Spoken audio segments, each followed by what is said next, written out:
It's amazing how quick you figured out what we were doing. Oh, yeah. For years, we always started our programs with O Canada, and we sort of drifted away from it a little bit because we weren't at a hockey game or a football game, so we figured, well, maybe we don't have to do it every time. So at this point in time, I'm going to turn the microphone over to Dale Peterson, who I think is right there. And he's going to give you just a little bit of the history about how the band started. Thank you, Bob. Well, you're looking at the last surviving member of the founding of this band. Hard to believe it. I'm still alive. They say nowadays, barely alive. I'm going to take you back in time, over 50 years. You're in Vancouver. You're on Granville Street on the west side at 44th Avenue. I'm delivering the mail. All of a sudden I hear this loud honking and a hair brakes noise of a brake going off. And I look over and there's a big hydro transit bus pulled over on the side there. And I thought, this is a bit odd because there's no bus stop there. So all of a sudden the doors open, out comes this bus driver, and I hear, "Peterson." And I said, "Yes, sir," immediately. I noticed that voice. He was my former bandmaster from the 15th Field Regiment, Royal Canadian Artillery. And I was in the band with him, and a wonderful man. He motioned me to come over. I rushed over. He said, "Yes, sir," etc. And he said, "Are you still playing your saxophone, Dale?" And I said, "Yes, I am, certainly." And he said, "Well, on the 4th of February coming up, we're going to start a brand new band," he said. And it's on Westminster Highway, right across from the bay, the Branch 5 Legion. It's a Sunday afternoon, 1 o'clock start. "Can you be there?" And I said, "Yes, sir, I'll be there." He said, "Good, bring a stand." He jumped back on the bus and went away. That's how I became the very first member of the Branch 5 Royal Canadian Legion Concert and Marching Band, as it was later to be known. So, interesting things, you know. 3 weeks later, I go to the first practice. It's at 1 o'clock in the afternoon. I can make it on time. Everything's good. So I get there. There's 6 guys, including me, and the conductor. So we had 6 musicians and the conductor to start the band. Also there was Jack Thompson, the vice president of the Branch 5 Legion at the time. He told us that the Legion wanted to sponsor a band, and the first proviso was we had to be able to play the music for Armistice Day, Remembrance Day on November the 11th, because the great contingent that they had out in Richmond of all the veterans, they had no fight to play the music, the anthems, the hymns, and the last post, and they wanted a marching group that could march the veterans back up number 3 road to Westminster Highway, left wheel, down to the Legion. And we said, well, I'm sure we could do that, we'll work on it, and we're going to have a sponsor, that would be wonderful. So, away we went. Al, being the conductor, had been a conductor for years and knew a lot of musicians. He got hold of a lot of people. We all fanned out because most musicians play in several bands, so they go and get all their friends from different bands and music, come in. So by the first November the 11th in '73, we had like 26 guys on parade. And we had we wore our own overcoats and hats and stuff. Of course, it was raining, never fails, you know. Next year was the same thing. By 1975, we had grown the band from 6 all the way up to 55 members. And it was great, So the Legion said, okay, we're going to buy uniforms now for the whole band. Everything will be wonderful. So in May, we had this big job coming up. It was a brand new deal that we hadn't done before. A bunch of American Legionnaires wanted to come up and work with the Canadian Legionnaires. And they wanted to have a service at the end of May, which is Veterans Day for the U.S., at a graveside. So we went to Mountain View, played the service for the guys there, and then we formed up on 33rd Avenue between Fraser and Main Street, formed up, took it down as a parade. The Americans were so impressed with the band that they invited us the next year to be down in for the U.S. Bicentennial, down in Seattle at the World's Fairgrounds. Played a big concert for them down there. Threw in some good British marches, and they were really impressed. Everything went well because they'd never heard those ones before, you know. So that's how the band got going. And I tell you, that day that we played the graveside service, it was a beautiful sunny day. The band looked resplendent in all their brand new uniforms. We even had a cymbal player that played with white gloves on. Very smart. So the band started to play things in '75. We played the Santa Queen Festival Parade for Steveston. That was the first time we did that. And we pretty well did that every year after. The band played at the South Arm United Church Fall Fair and carried on with that. And some of the other highlight jobs that we did during that time, in no particular order, were when the Royal Hudson Steam Train came through Richmond. We played for that. We played for the opening of the number 2 Road Bridge, the opening of the Alex Fraser Bridge. And they played for the grand opening of Parks Canada National Historic Site, the Gulf of Georgia Cannery and Museum in Steveston. And we also played for the 100th anniversary of the fishing village of Steveston. We played twice at the World's Fair, Expo 86. The band played for 5,000 legionnaires from across the country at a national convention down at the Five Sails at Canada Place. One afternoon we did that for them. And another thing was, Prince George one day decided that they want to have a big celebration up there, do a big service and a parade, wanted to have the band. So they flew the whole band up in the morning, did all the stuff. We came back in the afternoon, that was it. quite an interesting lot of things that the band has done so much over the years.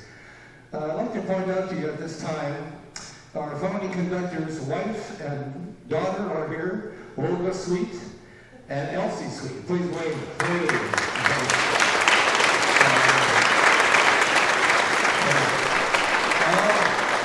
Al worked very hard to build up this band and started from nothing. And he was a great musician and he loved music. He really exuded that to all the players in his band and got them to play musically, not just black notes on a page. You had to put feeling into it and love into it. That's the way he was. So I was very, very proud to be the first member of this band and the founder. I played 26 and a half years to play the lead saxophone for the band. But the best thing I ever did was when Al retired in 1979, I got Bob Mullett to come and take over. It took me 3 times to convince him to come out. I went down to where he worked and talked to him on his breaks. And he came out and took over. And eventually, I think he liked it. He's been here almost 44 years.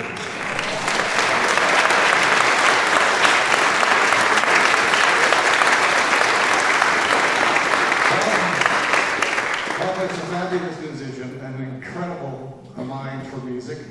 He's been a fabulous teacher for so many people. He's been a mentor to many, including myself. He's just the best thing that ever happened to the Badge 5 band. Of course, now we're called the Richmond, Community Concert Band. Same thing, he's put a lot of effort into it.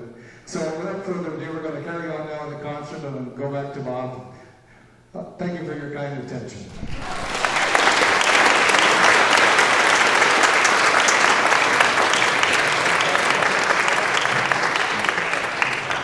Thank you. Thanks, Dale. It's amazing what happens over 50 years. If you take a look at the program, you'll see some of the uniforms we used to wear. Gray pants with a yellow stripe, with white sailor-type hats, which they only fit for half of the band. The other half they were either too small or too big. But it was one good thing when it rained, you didn't get wet. Other than that, it was fun. And we're going to start with a march. It's called Centennial 2000. I think that's what it's called. Celebration 2000, sorry. Ian Mickey, back around, who was the band president at that time, wrote a march called 5 on Parade. And we played that all over the place, like we literally on parades and concerts or whatever. And I'm sure a lot of people heard this, and after a while they started to recognize it, but didn't know where it came from. Well, Ian Mickey wrote it. There was a band contest across Canada. They were looking for a new military march. And Ian took the march that he'd written, Five on Parade, tweaked it a little bit, not very much, on some of the inside voices, and sent it in and won. So it is now the official march for the Canadian Armed Forces, which he went down and heard 5,000 of them play it in Ottawa after he wrote it. So we're going to start off with Celebration 2000.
Some of you may have recognized that one from when we used to play it all the time. This next selection is interesting in that it's been around since, when was this? This arrangement was done in 1953, which was just before the band started, but the band's been playing this off and on forever. It's one of those arrangements that has some really nice tunes in it, they're nice and melodic, and people go, oh, there actually is melodies in music occasionally. Although sometimes in the last few years I sort of wonder. You might remember some of these songs. Deep Purple. Okay, we got a nod. Autumn Serenade. Not so many nods. White Orchids. Okay. Okay, they're only going to listen to one of the songs, so don't be too carried away. So we're going to hear Bill Mullett's over here on saxophone. And we're going to hear Lorraine Jarvis on here on flute with a little solo in the middle. And if you want to sing along, go ahead. We're actually going to play the whole song, so it's different than some of the other things we're going to do later. So here we go with a little thing called Colorama.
and I forgot to mention it today. I thought I'd mention it now so I wouldn't get told about it later. This next piece is, I don't know if I wouldn't call it a favorite of the band. No, I definitely wouldn't. Anyway, it's called Scottish Rhapsody, and it was by a Canadian writer and arranger. And if I was to list all of his accomplishments that this man did over the years, we would be here till dinner time. He arranged for TV shows, radio shows, for military bands and other bands. He just wrote for everything, commercials, you name it. He did all of these things. And when I looked it up the other day, I went, okay, I could mention all of this, but then we would have to have coffee and tea and dinner in the middle somewhere. So anyway, it's called Scottish Rhapsody by Howard Cable. And you'll hear the trombone solo in the middle by Mr. Ralph Epple, who's at the back there somewhere. Where are you? There he is, right back there. The interesting thing about this piece of music is it has crazy tempo changes. That's being kind. It has crazy key changes, and every time you think you know what's going on, he goes in another direction.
And I goofed when I was introducing all the soloists.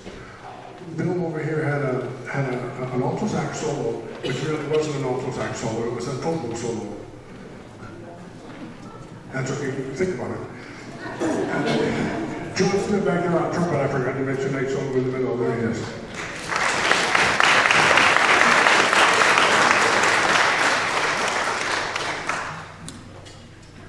So this next song is a really new one. It was written in 1939. I got news for you. That's new for us. Well, not really, I'm just kidding. This actually made it onto the charts. It was in the top Billboard 100 again in 1966. And it was the theme song for the Mickey Splains Mike Hammer series, which most of you have never heard of. But that's okay. And we're going to get Dale to come up here, and he's going to play, what is the name of this thing anyway? I should probably know this because they're going to have to conduct it. Oh yeah, Harlem Nocturne. Luckily, none of us ever went to those clubs where they used to play this song.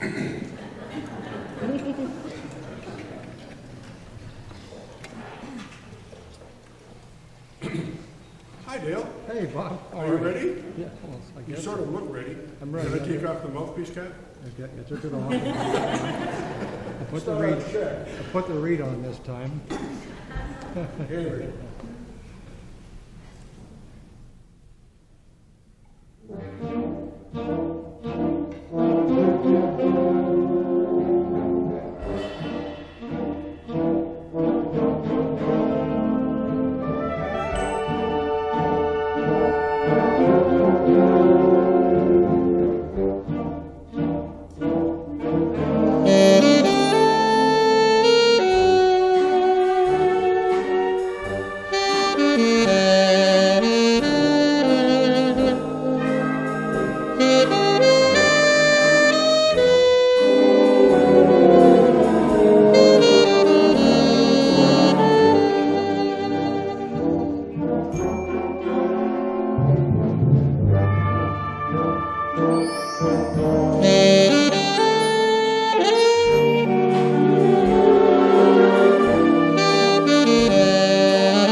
spent his youth. Okay, this next one, we played it not that long ago, but the band seemed to like it. We were trying to play some things that we had played like a long time ago, and then some things that we played recently. And this is a little thing that was written by Stephen Reneke in 2001, and supposedly it was inspired by Nordic mythology.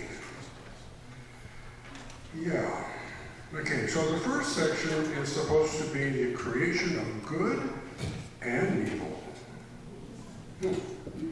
The second section is supposed to be more devious. And then from all corners of the world, we have gods, giants, dwarves, demons, and elves. Let me know if you hear any demons and elves in the middle of this. So, Ellie over here on French horn, give us a little way, there you go. She's got a little solo in the middle. And John Smith back there on trumpet has another one. So, this is a little thing called Fate of the Gods. And relax, it only takes 20 minutes. Well, there's a lot of mythology.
And because we're sort of doing this like it's a little bit of a variety show, you get to watch us do a variety.